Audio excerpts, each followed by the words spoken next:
Hey all, welcome back to the channel. Today I'm going to show you how to replace the engine coolant on this 1991 Lexus LS400. I'm going to remove this air intake extension or whatever you want to call it, just to have a little bit more room to get to the thermostat. So we have one clip here, and there's a little hook right here that goes in this hole. And then on this end, you just have two clips, and it slides out of the air filter housing. So this end gets inserted into the housing, and these are the two clips that we need to unplug. Now we can remove this 10mm head bolt, and then this air intake will just come right out. We'll open the coolant reservoir cap here. Just make sure the engine is cold. If it's hot, when you open this, steam might escape and burn you, so don't do this on a hot engine. Now the repair manual will tell you to remove this fill plug, and you can. It's just it's not at the very top of the cooling system, so a little bit of coolant will leak out if you remove it. It's not a huge deal. It will just collect and dust shield under the engine, and some of it will leak on the floor, maybe half a quart or something like that. So it's up to you. You can open it now, or you can lift the vehicle up and then start draining the radiator and then open it afterwards. I'm going to open it now so I don't have to go up and down with this vehicle, and you remove it using a 17mm socket. Now be aware that there is a gasket underneath. So you can see a little bit of coolant starts leaking out. There's this gasket. It should be replaced every time. And you can check for links below the video on where to find all the replacement parts and the things that I use to do this job. You're going to need to lift the vehicle up so you can get underneath to do the job. And you can see these little cutouts right here that indicates where you can lift it and support it by. And pretty much anywhere near this pinch weld here is fine. And just make sure to use jack stands. Don't use just a jack, because it's not 100% safe. Always secure it using jack stands. So as you can see, some coolant has leaked out. Not a whole lot, but if you don't want this to happen, you can just either put a drain pan underneath it first, or open the fill plug after draining some of the coolant out, and that way it's not going to overflow. Next, I'm going to remove this engine undercover for access. It's just held on with a bunch of 10mm head bolts and screws. This one is, well, the vehicle is pretty old, so I think it's got some extras here just holding everything together. So just go around, get all the 10mm bolts and screws out, removed, and then you can take the cover off.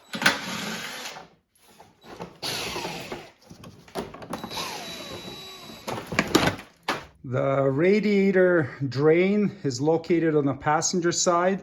It has a little hose already that comes off of it.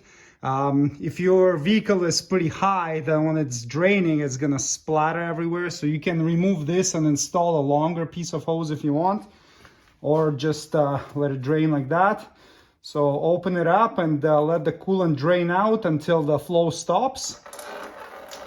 And if you haven't opened your fill plug yet, like I did, this is the time you can go and open it up, and now it's not going to leak from it. Once the coolant flow stops or slows down to a drip, you can go ahead and close the drain. So draining the radiator will get a little bit over a gallon of coolant out of the vehicle, but it actually holds in the whole system about 2.5 gallons. So if you want to drain more coolant and replace more of the old stuff with new, you need to also drain the block. So you have drains on either side of the block like this. This is the passenger side here. It's a bit easier to access. The driver's side's more challenging. And what you want to do is you want to hold the outer spigot here with a 17mm wrench, and then loosen this drain plug with a 14mm socket. Also, on the drain itself, you can put a hose on it if you want to drain it, more directly into a container. It's kind of hard to get a hose on it. It needs to be pretty flexible, but it's possible. There's just this metal line in the way, so I mean, if you really want, you can unbolt it or get the hose onto the drain nipple, and then we can open it up and drain more coolant out. So I'm gonna get a hose on. It's about 3/8 diameter, but if you use like a really stiff one, you probably won't be able to fit it in there because the angle is just too steep, but a flexible one fits like this. Now we can hold the outside of the drain plug housing with a 17mm wrench to prevent it from loosening, and then use a 14mm wrench to crack the drain plug itself. There we go. We can loosen it off and start draining the coolant out.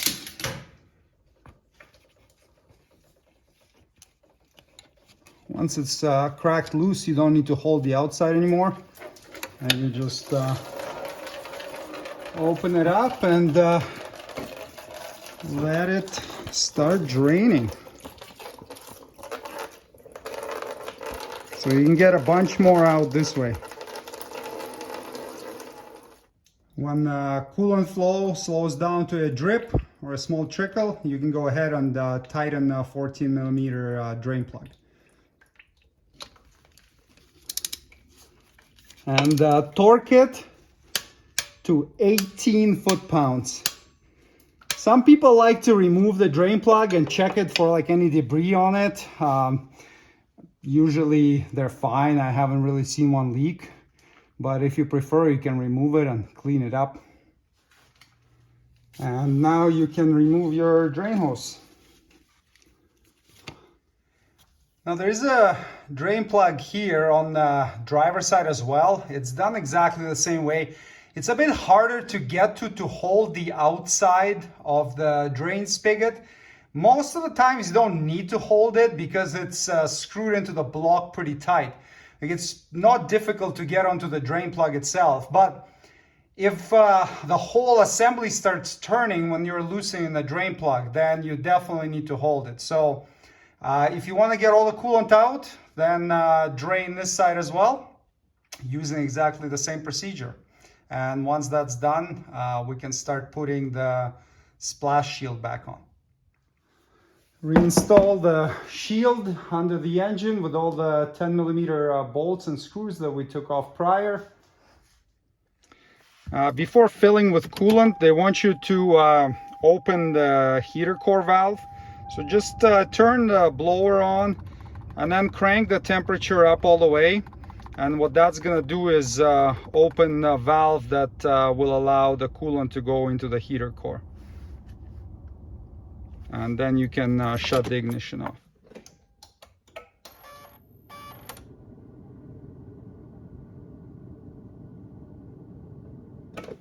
Now that the valve is in the open position, we can start filling the engine with coolant. The amount of coolant you will need will vary based on how much you drained and which components of the engine you drained. So if you just drain the radiator, you may need about let's say 1.5 gallons, but if you went all out and drained both sides of the block, etc., then you may need up to about 2.5 gallons. I recommend using the factory coolant. Depending on where you are, it may be 55-45 premix or 50-50, either will be fine. In the northern climates, it's a little bit more concentrated. Now slowly fill the engine with coolant. It's important to do it slowly because if you just go and dump a whole bunch in there, that can create an airlock and then it's gonna make it much more difficult to bleed. So take your time, don't rush, and just go at a small trickle. It will take an extra couple of minutes, but it may potentially make your life a lot easier by reducing the chance of getting an airlock. So keep filling it up until it's to the top of the fill plug or fill hole opening.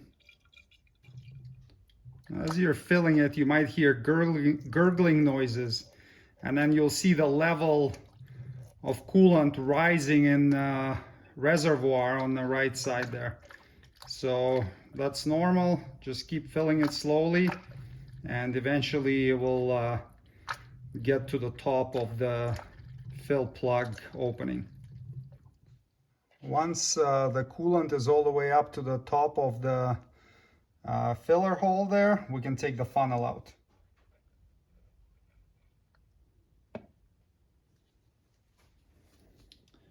Grab your filler plug, just clean it up, make sure it's nice and smooth, and replace the gasket. Install the new one, and then thread it in.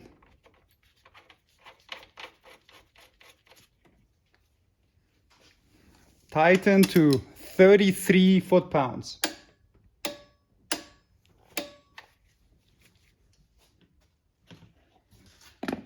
Now you can fill the reservoir until it's pretty much full.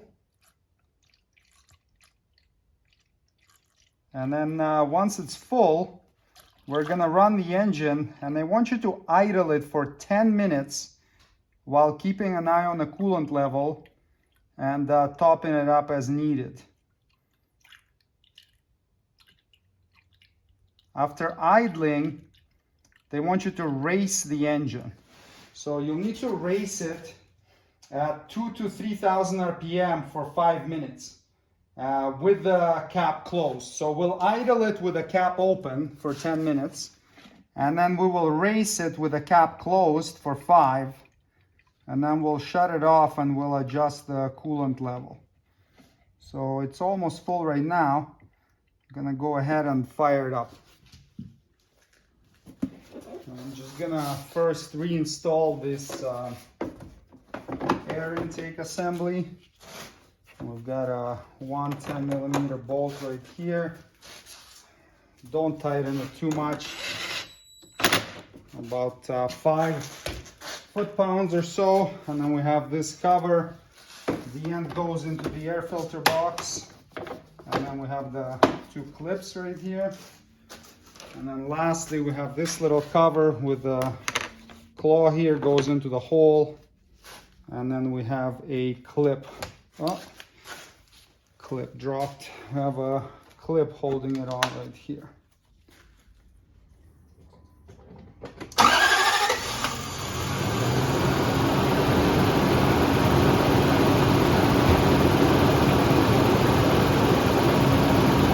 Now we're gonna run it for 10 minutes at idle while topping up coolant to the full mark as needed. And during this time, we're gonna have the blower fan on inside and heat turned up to max. All right, it's been idling for 10 minutes. The coolant level didn't really go down much. So I'm gonna pull the funnel out and put the reservoir cap on. And then we're gonna rev the engine between 2,000 and 3,000 RPM for 5 minutes.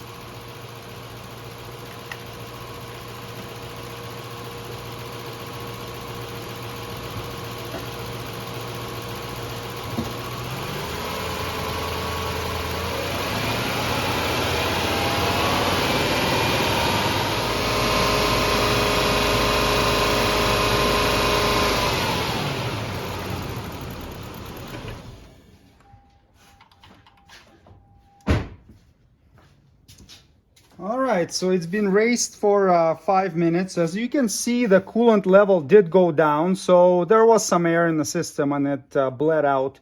What we're gonna do now is let it sit for a few hours, because to adjust the coolant level properly, it needs to be between the cold and between the low and the full mark right here, but it's cold level, right? So right now it's hot, so it's a little bit higher than what it's gonna be when it cools down.